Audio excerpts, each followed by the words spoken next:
नमस्कार, स्वागत है आप सभी का हिमाचल दस्तक टीवी में। मैं शकील कुरैशी शाम के इस बुलेटिन में आपके साथ जुड़ा हूं आज दिन भर के अपडेट को लेकर। हिमाचल प्रदेश के आज के प्रमुख समाचारों से हम आपको अवगत करवाएंगे। आपको बताएंगे पुलिस महकमे में कांस्टेबल भर्ती, कांस्टेबल्स की प्रमोशंस माफ़ कीजिएगा वो तीसरी बार एक लटक गई है। किस वजह से ये लटकी है ये भी आपको बताएंगे। कर्मचारियों के जीपीएफ को लेकर वित्त विभाग ने क्या नए आदेश किए हैं, कल मुख्यमंत्री कौन सी बड़ी बैठक करने जा रहे हैं, इसके अलावा आज क्राइम के कई सारे मामले हैं, उनके अलावा कर्मचारियों के कई मसले हैं। पेंशनरों की बात करेंगे क्योंकि पेंशनर जो है वो डीए संशोधित रूप से जो है वो सरकार से डिमांड कर रहे हैं। तो इन सभी खबरों पर हम चर्चा करेंगे और शुरुआत हम करते हैं। मुख्यमंत्री सुखविंदर सिंह सुक्खू ने कल जो है वो महत्वपूर्ण बैठक बुलाई है। तो सोमवार को सीएम की मंडे मीटिंग होने जा रही है। इस बैठक में विभागीय सचिवों को जो है वो बुलाया गया है। बजट में जो घोषणाएं हुई थी उन पर समीक्षा की जाएगी। यहाँ अधिकारियों को जो टारगेट सीएम ने दिए थे उनसे उस संबंध में जो है वो जवाब मांगा जाएगा।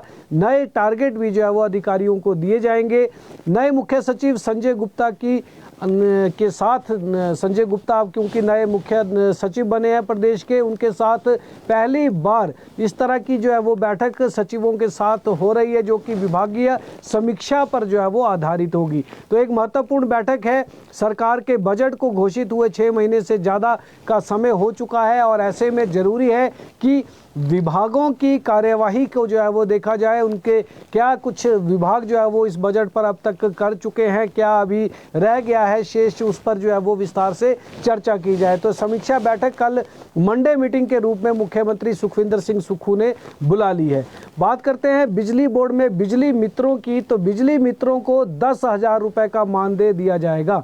राज्य सरकार जल्दी ही 1306 पदों पर बिजली मित्र जो है वो रखने जा रही है, जिसके लिए मानदेय तय कर दिया गया है। सरकार इन बिजली मित्रों को 10,000 रुपये मासिक मानदेय जो है वो प्रदान करेगी। बिजली बोर्ड ने मंजूरी के लिए मामला जो है वो विद्युत नियामक आयोग को भेजा हुआ है, जहां से अभी परमिशन का इंतजार किया जा रहा है। परमिशन नहीं मिली है। अनुमति मिलने के साथ ही इस पर जो है वो काम भी शुरू कर दिया जाएगा। आपको बता दें कि बिजली बोर्ड में कर्मचारियों की बेहद ज़्यादा कमी है और इस कमी को दूर करने के लिए राज्य सरकार ने ये निर्णय लिया है कि बिजली मित्र जो है वो यहाँ पर रखे जाएं। तो बिजली मित्रों को रखने के लिए मामला विद्युत नियामक आयोग में भेजा गया है। अभी मंजूरी का इंतजार किया जा रहा है, लेकिन जल्द से जल्द इनकी भर्ती जो है वो प्रदेश में कर दी जाएगी और तकनीकी रूप से जो ज़रूरत बिजली बोर्ड को कर्मचारियों की है वो ज़रूरत जो है वो यहाँ पर पूरी हो जाएगी। आज मुख्यमंत्री शिमला में ही रहे हैं और शिमला में उनके अलग अलग बैठकें हुई है, ये भी आपको बताएंगे। उनके साथ ओक ओवर में जो है वो नेता वहाँ पर मिलने आए हैं। लेकिन सुक्खू सरकार ने एक नया रिकॉर्ड यहाँ पर बनाया है। मंडी मध्यस्थता योजना, जिसे MIS कहा जाता है, सेब की खरीद में जो है वो सरकार ने नया रिकॉर्ड यहाँ पर कायम किया है। जहाँ अभी तक पिछले सालों में जो है वो अभी तक अमूमन जो है वो 50 से 60 हज़ार मीट्रिक टन तक जो है वो सेब की खरीद की जाती थी बागवानों से, लेकिन इस बार रिकॉर्ड खरीद की गई है। 97,000 मीट्रिक टन सेब जो है वो खरीद लिया गया है और पूरी खरीद HPMC द्वारा की गई है। इससे बागवानों को जो है वो प्रदेश सरकार ने बड़ी राहत दी है। ये आपको बता दें कि हिमाचल प्रदेश में इस बार बरसात का जो है वो सीज़न काफ़ी लंबा चला और भयंकर आपदा बरसात के दौरान में यहाँ पर आई और इस दौरान सेब का सीज़न भी हिमाचल प्रदेश में चल रहा था, जिसमें बागवानों के लिए जो है वो सड़कें काफ़ी प्रभावित यहाँ पर हुई, जिसकी वजह से वो अपना सेब जो है वो मंडियों तक नहीं पहुँचा सके। ऐसे में वर्तमान सरकार ने इस बार रिकॉर्ड खरीद की है बागवानों से और 97,000 मीट्रिक टन तक जो है वो सेब की खरीद की गई। तो बड़ी राहत इस बार सेब बागवानों को सरकार की तरफ से मिली है। हालांकि रेट जो है वो सेब का 12 रुपये प्रति किलो मिला है, लेकिन जो सेब जो है वो मंडियों तक नहीं पहुँच सकता था उसे सरकार ने यहाँ पर खरीद लिया है।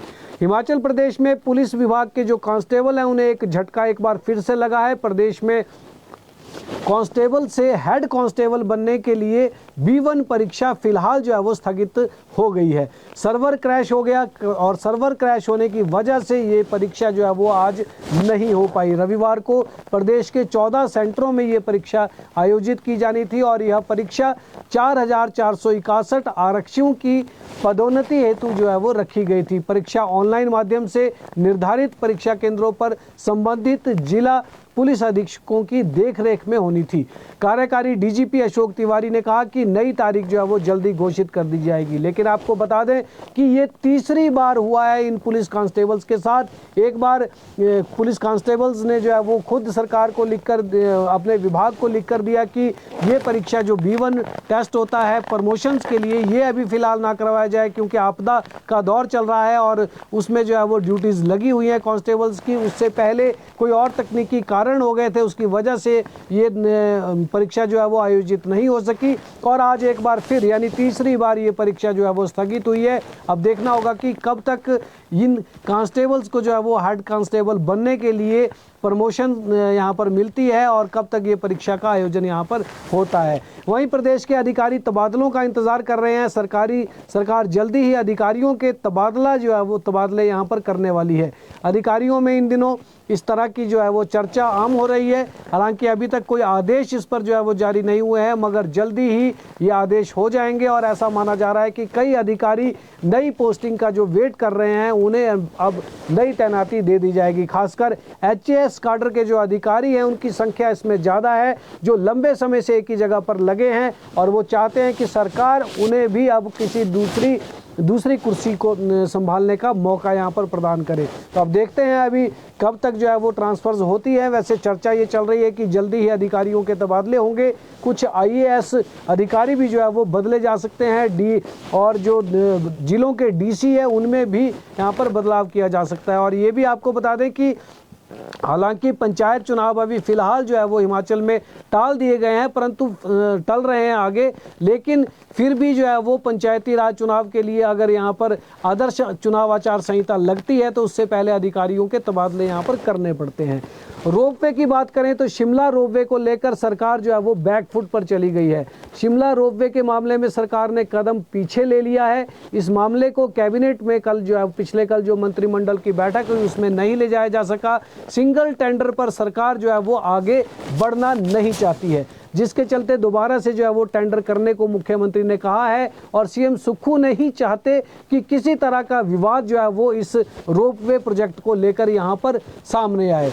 ये आपको बता दें कि एक ही कंपनी का जो है वो टेंडर इस रोपवे को लेकर जो है वो शिमला रोपवे को लेकर आ रहा है। 2-3 बार ये टेंडर की प्रक्रिया पहले हो चुकी है। हालांकि केंद्र सरकार का जो आर्थिक मामले मंत्रालय है वो और जो NDB है उनको कोई आपत्ति नहीं है सिंगल टेंडर से, लेकिन पूरी तरह से पारदर्शिता रहे इसे सुनिश्चित करने के लिए मुख्यमंत्री सुखविंदर सिंह सुक्खू ने ये निर्णय लिया है कि सिंगल टेंडर अगर आया है, एक ही कंपनी आई है, तो एक बार फिर से जो है वो प्रयास किया जाएगा ताकि शॉर्ट टर्म टेंडर करने के बाद देखा जाएगा कि और भी कोई कंपनी इसमें आती है या नहीं आती है, उसके बाद ही सरकार फैसला लेगी। तो फिलहाल शिमला रोपवे का मामला जो है वो आगे और लटक गया है।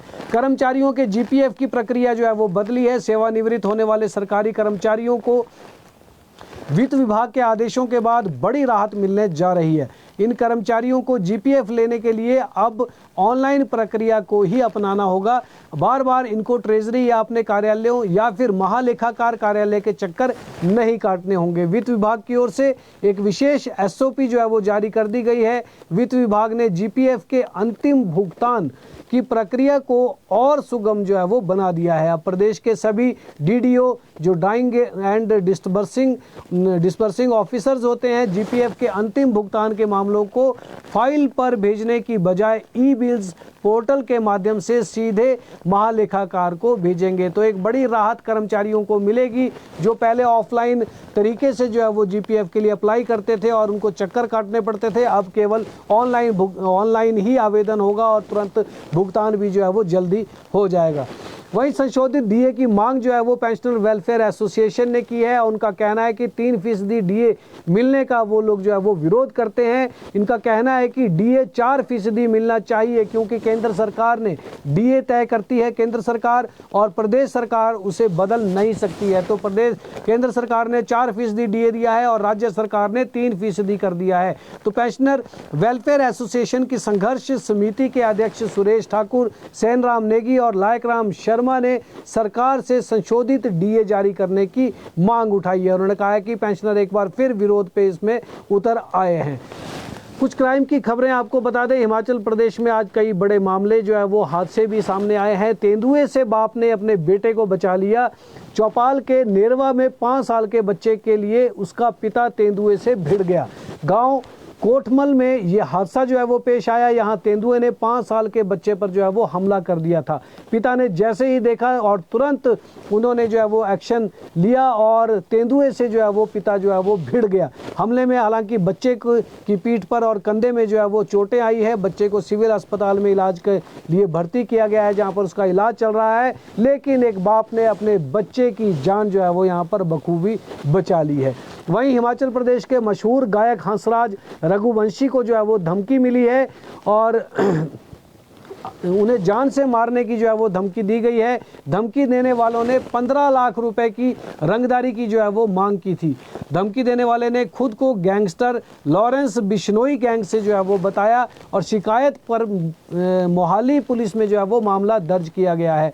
पुलिस ने कार्रवाई करते हुए धमकी देने वाले उज्जैन के निवासी राहुल कुमार को इस मामले में गिरफ्तार कर लिया है। आरोपी के खिलाफ विभिन्न धाराओं के तहत मामला दर्ज किया गया है। हंसराज रघुवंशी अर्की है हिमाचल प्रदेश का, जो सोलन जिला है उसके अर्की की तहसील के तहत आने वाले दाड़ला घाट के रहने वाले हैं और हिमाचल प्रदेश के एक मशहूर जो है वो सिंगर यहाँ पर हैं। तो उन्हें धमकी मिली थी और चंडीगढ़ में मोहाली पुलिस ने इस पर जो है वो तुरंत एक्शन लिया है। युवती पर जानलेवा हमला करने की एक सूचना है। चंबा में एक युवक द्वारा युवती पर जानलेवा हमला करने का मामला सामने आया है। युवती पर शादी का जो है वो दबाव बना रहा था। युवती ने इससे मना कर दिया और इस युवक ने जो है वो तैश में आकर इस तरह की वारदात को अंजाम दे दिया। ये युवक चंबा बाजार में एक सैलून में काम करता है और अमृतसर का रहने वाला बताया जा रहा है। युवक ने युवती की गर्दन पर चाकू से हमला किया था। पुलिस ने युवक को गिरफ्तार कर लिया है और आगामी कार्रवाई इस मामले में जो है वो चल रही है।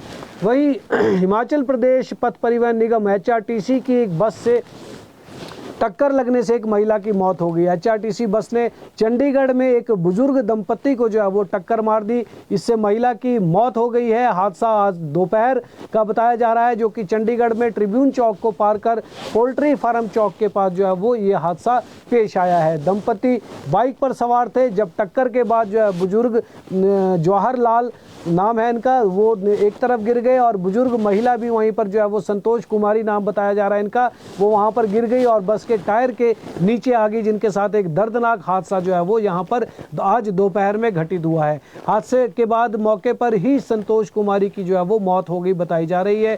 सेक्टर 31 पुलिस थाना में बस चालक के खिलाफ मामला दर्ज किया गया है। ये बस नालागढ़ से दिल्ली के लिए जो है वो जा रही थी। वहीं रील बनाने के चक्कर में एक युवक की मौत हो गई है। 22 साल का युवक रील बनाने के लिए बाइक पर स्टंट कर रहा था। रील बनाने के लिए ये स्टंट उस पर जो है वो भारी पड़ गया। मृतक छात्र बीटेक का स्टूडेंट बताया जा रहा है। देर रात 1 बजे, कल रात का 1 बजे किरतपुर मनाली नेशनल हाईवे पर यह मामला सामने आया। मलोरी टनल के पास रील बनाने के लिए ये युवक जो है वो स्टंट कर रहा था। बाइक स्किड हो गई और स्किड होते ही जो है वो पैराफिट से टकरा गई, जिससे मौके पर ही इस युवक की जो है वो मौत हो गई है। सोशल मीडिया पर ये वीडियो लगातार वायरल हो रहा है। मृतक का नाम अनिकेत बताया गया है, जो कि नागचला का रहने वाला है। तो एक इस तरह से आजकल के युवा जो है वो वीडियो अपनी जो रील बनाते हैं फेसबुक या दूसरे अकाउंट्स में, सोशल मीडिया अकाउंट्स में जो है वो डालते हैं इस तरह की रील और कई तरह के एक्शन जो है वो इसमें करते हैं। ये काफ़ी ज़्यादा खतरनाक जो है वो खुद की जान के लिए हो सकता है। तो ऐसा ही हादसा जो है वो किरतपुर मनाली रोड पर पिछले कल रात को पेश आया है।